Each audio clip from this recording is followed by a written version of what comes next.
আসলে গাইস আমি দুঃখিত যে দুঃখের সাথে বলছি যে আমি যে পণ্যটি এনেছিলাম সেটা দেখতে শুনতে বেশ ভালো।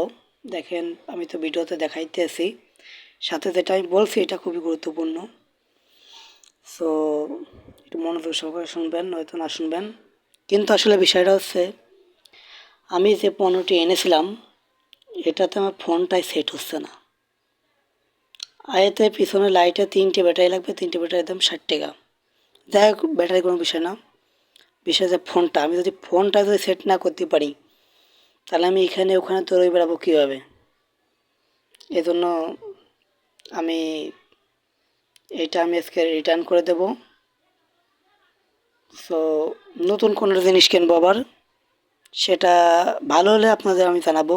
এর আগে আমি কোনো ভিডিও বানাবো না, মানে এই বিষয়ে কোনো ভিডিও বানাবো না। তাছাড়া অন্য অন্য বিষয়ে বানাবো, কিন্তু এই বিষয়ের ভিডিও বানাবো না।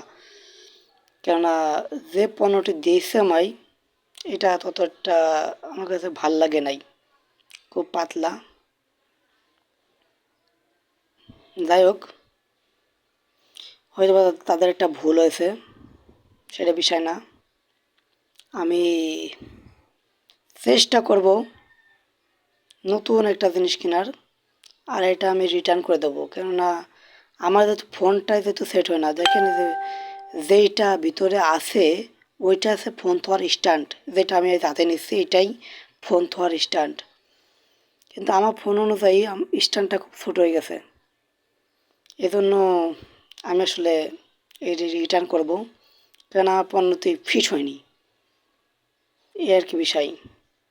আমার পণ্যটি কোনো ভালো লাগে নাই, তারপরও আমি দারাজকে খারাপ বলবো না, কেননা তারা আমি এই পর্যন্ত দারাজ থেকে অনেক কিছু কেনাকাটা করেছি, তারা এরকম কোনো দিন করে নাই, আর তারা এখনও তো করে নাই। কিন্তু আমার ফোনটা একটু বড় হয়ে গেছে, বিষয় হচ্ছে এইটা।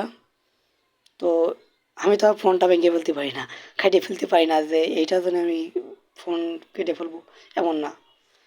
এই জন্য আমি এটি আবার রিটার্ন করে দেবো। আমি দুঃখিত, আপনাদের কাছ থেকে দুঃখিত। ভাবছিলাম যে অনেক সুন্দর সুন্দর ভিডিও করব, কিন্তু দুঃখিত, আসলে আমি করতে পারলাম না। আমি কথা দিচ্ছি আপনাদের, এই তো সেপ্টেম্বর মাস তো প্রায় চলে গেল। অক্টোবর থেকে, অক্টোবরের মধ্যেই আমি এই জিনিসটা আরেকটা কিনবো। অক্টোবরের মধ্যেই 100% গ্যারান্টি, অক্টোবরের মধ্যে আমি কিনবো এটা। তবে আগে এটা রিটার্ন দেবো, এটার টাকা আসবে, রিফান্ড আসবে, তারপর আমি অন্যটা কিনবো।